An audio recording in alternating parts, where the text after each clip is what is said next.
ايه؟ نشيل كل الحاجات دي، لا، نبطل نستخدم احنا بس فيسبوك؟ نبقى اوير اولا ان الحاجات دي يعني بالاشتراطات الخصوصيه. تاني حاجه ان نبقى اوير ان قد تستغل هذه المعلومات، فمش نبقى كورة قوي في المعلومات دي. تاني حاجه اي دعاوي تحريضيه، اي دعاوي ما نساهمش في نشرها. احنا كتير قوي سهل قوي ان احنا ناخد الحاجه نعملها فورورد من غير ما نبص اللي هو اتقال فيه ايه. في بعض الحاجات بتبقى شكلها خوفا عليكي مثلا، هو يعني دافعوا عن الشخص الفلاني، دافعوا عن المبدأ او المنطق او الدين الفلاني، وتلاقي الناس كلها استجابت من غير ما يشوفوا فيه ايه. وده بيؤدي لمشاكل ممكن يكون. هل الحل ان الحجب، نحجب المواقع خالص زي ما ايران مثلا عملت، ولا ده مش حل واقعي؟ هي ايران لما حجبته الايرانيين دخلوا تاني وعملوا بالظبط. بروكسي ودخلوا يعني وفي المنع. مواقع سوري، تانية انا بس شبيهة. مش عايزه اقاطعكم، بس احنا هنوري دلوقتي لمشاهدينا الكفر بتاع الكتاب على الشاشه عشان يعرفوا بالمقلوب. انا اسفه. اوكي، موجود دلوقتي على الشاشه كفر الكتاب، دكتور جمال مختار، حقيقه الفيسبوك عدو ام صديق. اتفضل كمل. فيعني المنع ليس هو الحل ابدا. المنع هو شهاده اعتراف بجهلنا وتخلفنا في التعامل مع مستجد من المستجدات. بالظبط. ما نقدرش نمنع، لو منعنا هتبقى مشكله، مش هيحصل حاجه. ما حد يعني، ما ياما ناس بتدخل يعني بتفك الكفتي يعني.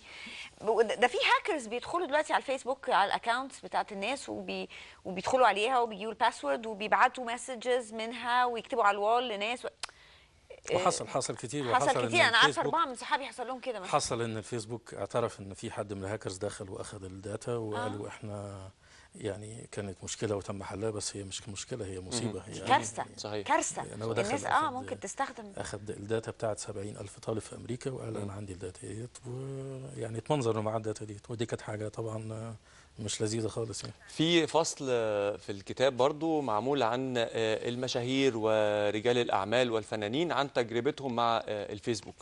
ايه الرسالة اللي كنت عايز توصلها من خلال الفصل ده في الكتاب؟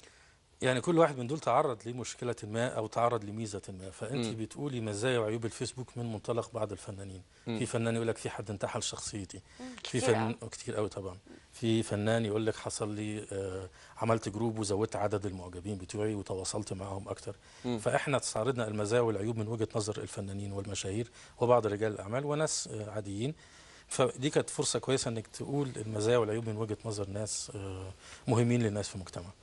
فدي كانت احدى المزايا بتاعت ايه صلاحياتهم؟ يعني انا عايزه اعرف، مثلا بنسمع حاجات انا ما اعرفش دي اشاعات ولا ده بجد. يعني كان بيقال مثلا ان لما ابو تريكه في احد المباريات رفع التيشيرت بتاعته اللي هي كان مكتوب عليها كلام معين، واتعمل جروبس ان لابو تريكه اوريدي، يمكن كان اكيد معمول من قبل كده جروبس عن ابو تريكه ومعجبين بابو تريكه، ان بتوع الفيسبوك مثلا شالوا كل الحاجات اللي ليها علاقه بابو تريكه علشان هو عمل الحركه دي. هو مش، هو طبعا حصل اعتراضات معينه لا شالوها، قالوا بندور على اي جروب لابو تريكه متشال من الناس بتوع الفيسبوك، لان كان وقتها الموضوع مفهوم غلط، ان هو بيحاول يقول حاجات فيها تعصبيه، وما بيشيلش قد ما حد بيقدم الاول ريبورت يقول ان انا معترض على حاجه زي كده. ففي كميه من الناس اعترضوا وقالوا احنا مش موافقين على اللي هو يحط صورته ويحط المنظر ده. وفي ناس تانية عارضة المعارضين قالت لك لا، هو من حقنا ان احنا نحط صور ابو تريكه. فطبعا في حاجات رجعت من الحاجات اللي اتشالت. يعني هم من حقهم ان هم بيعملوا حاجات. ما هي بالظبط، انا عشان كده حطينا في الكتاب اشتراطات الخصوصيه لازم تتقري بعنايه، لازم الاهل يقروها بعنايه، لازم الصحفيين والمحامين والفنانين. نفس الفكره برضو فكره حذف اسم فلسطين، ان حد عايز يشترك جديد فبيحط بلده، فبيدور على فلسطين مش لاقيها، ولكن بالتالي رجعت تاني بعد ما كذا 10,000 عضو اعتقد طلبوا الطلب ده. اللي حصل ان في ناس قالت لك انا ما فيش حاجه اسمها فلسطين، والفلسطينيين اعترضوا قالت مش من حقكم تقولوا حاجه زي كده. فطبعا دخل ديبيت كبير قوي، معارك كانت معارك الكترونيه لحد ما انتصروا في النهايه، او حطوا ان هم من حقهم يقولوا ان انا فلسطين وان انا في دوله اسمها فلسطين. فدي كانت احدى المعارك المشهوره على الفيسبوك يعني. طيب حضرتك برضو شارح في كتابك يعني ترجع نقطة من النقاط السلبية في الفيسبوك ان هو بيشجع على التعارف الجنسي من خلال الجروبات والمعلومات الشخصية. ايه خطر النقطة دي على عالمنا العربي؟ او على شبابنا اولادنا هو الصغير شبابنا بقى. يعني شبابنا مش موجه صح، فشبابنا فجاه بيلاقي ان هو سهل قوي يتعرف على بنت، وفي صور وصور يعني كتير. او كتير البنت طبعا برضو اهلها ما قالولهاش ازاي تحطي صور بالشكل ده، وابتدت التعارف يحصل. طبعا شباب كتير قوي نفسهم يتعرفوا على بنات، ونفس الحاجه بنات كتير قوي نفسهم يتعرفوا على شباب، وابتدى يقول لك في حريه جامده قوي على الفيسبوك، في حريه شخصيه، في حريه جنسيه. ابتدى الشباب الغير موجه يخشوا في هذا الموضوع. فطبعا دي كانت احدى الخطورات اللي هي كانت لازم تتظبط وتقنن. هي ما زالت موجوده طبعا، هي ما قننتش ولا اتحطت بطريقه سليمه يعني. الشباب مندفع والاهالي مش عارفين، فبيحصل في النهايه ان طب ايه الحل طيب؟ يعني ازاي نسيطر على على بس القضيه ده دي؟ يعني بس في الفيسبوك؟ ما هو الهاي فايف برضو كان كده، ما على الشاتنج بيحصل كده واكتر من كده. الهاي فايف كان فيه المشكله دي، كانت بغزاره جدا، بغزاره شديده يعني. هي دايما الحل دايما يعني يا اهالي اعرفوا يا شباب اعرفوا، وبعد كده اللي عايز يعمل اي حاجه يعملها، بس اتليست ابقى عارف انا بعمل ايه. لان يعني في بعض الحاجات بتؤدي لمشاكل كثيره، بتؤدي لنصب وابتزاز، وبيحصل حاجات احنا شفنا كم جرائم حصلت يعني. فكان لازم نخش في مرحله ان ما زالت نفس المشكله هنرجع عليها من الاول برضو. الاويرنس، ما فيش اويرنس من الاهل، ما فيش توعيه. هل شايف ان الشباب والجيل الحالي بيعاني من فراغ كبير قوي، فبالتالي لجأ الى الواقع الافتراضي اللي هو اللي على الانترنت والفيسبوك والحاجات دي؟ ما في واقع افتراضي. في واحد كل دلوقتي بيقول لك انا عندي 500 فريند، هم حقيقه مش 500 فريند. هو عمل اد فالتاني قال له يلا انا خسران not a real لكن هو friend يعني. اتس نوت ا ريل فريند. ومجتمع بيبعتوا لبعض حاجات وبيكلموا بعض وبيشوفوا بعض، وفي نفس الوقت المجتمع ده مش موجود. يعني ده عالم افتراضي مش موجود طبعا. كل ما يجمع طبعا اكتر كل ما يبقى فرحان بالظبط المنظره. ونفس الحكايه للبنت، انا عندي كميه من الفريندز، عندي كميه من الناس، وهؤلاء الناس ما اعرفهمش قوي. بس تعالى نعكسها. تعالى انت النهارده انت ماشي في مول وماسك معاك كتاب، بتقول الكتاب دوت اسمه ده الكتاب بتاع شريف. شريف قابل انجي قال لها انا فيسبوك وانت فيسبوك، خد الكتاب بتاعي وانا اخد الكتاب بتاعك، بصينا في بعض.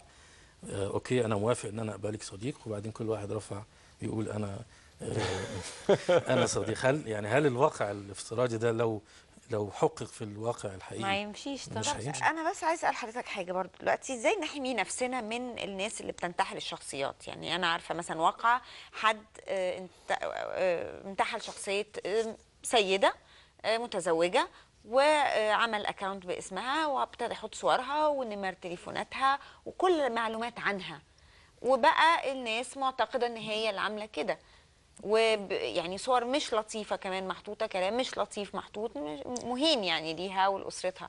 ازاي الناس تحمي نفسها من انها تتعرض لحاجه زي اكتر من كده يا انجي، في ناس ابتدت تطلب فلوس كمان، وفي ناس استجابت، وفي ناس ابتدت تقول وسيله دفع الفلوس هي كروت الشحن بتاعت الموبايل. فالموضوع ابتدى ياخد منحى تاني. هو طبعا احنا بنطالب اولا اذا كانت الجريمه الالكترونيه بتزيد لهذه الدرجه، اولا بنطالب بقانون للجريمه الالكترونيه، مش ان هي فيها بس في مباحث الانترنت دلوقتي. مباحث حاجه لما يكون معاكي قانون يحميكي وتبقى عارفه حقوق حاجه ثانيه. بنطالب انشاء كونسل اهلي، ان قبل ما توصل الامور الى انها تعاقب يعني تبقى جريمه، لا الكونسل الاهلي ده ممكن يقول يا استاذ انت بتعمل حاجه مش مظبوطه، فاحنا بننبهك ان اللي انت بتعمله ده قد يؤدي الى جريمه، بدل ما نحول كل الناس الى مجرمين بسبب انهم مش عارفين او بسبب انهم مندفعين. فيعني نفسي ان يبقى في نوع من كونسل معين ماسك الموضوع قبل ما يوصل ويتطور الامر ان هو يبقى جريمه. شايف ايه مستقبل الفيسبوك في الايام اللي جايه؟ هل هيبقى نفس مصير برضو الهاي فايف وماي سبيس والحاجات دي، ولا هيكمل هيطول شويه؟ هو احنا بالنسبه لنا يعني احنا ابتدينا نزهق من الفيسبوك. كنت لسه هقول لك احنا بنزهق من الفيسبوك.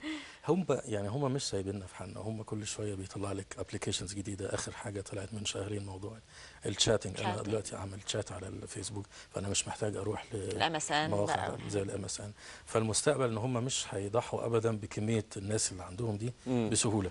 فدايما ليهم مميزات مشترك هم 80 مليون دلوقتي 80 في العالم. 80 مليون انه بيزيدوا طبعا كل يوم بيزيدوا. هل الفيسبوك ادمان؟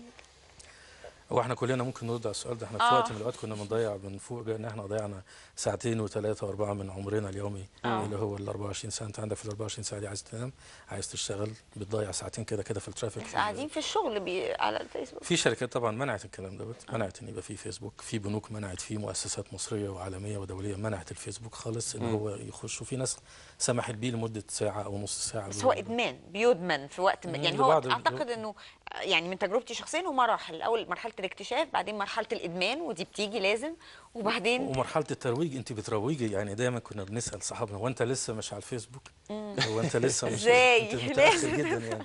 فمرحله الترويج دي كلنا شاركنا فيها. مرحله التفاعل مع الناس بعد كده تيجي وراها مرحله ايه؟ زهق. زهق.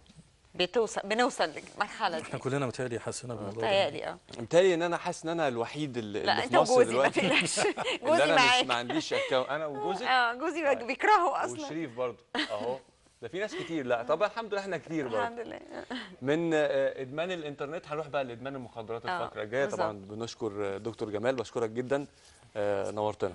نشكر حضرتك شكرا جزيلا. وبكده مشاهدينا نكون وصلنا لنهايه فقره من النت، وفعلا زي ما شريف قال من ادمان الفيسبوك هنروح لادمان المخدرات واثاره السلبيه على مجتمعنا، لكن بعد الفاصل تابعونا.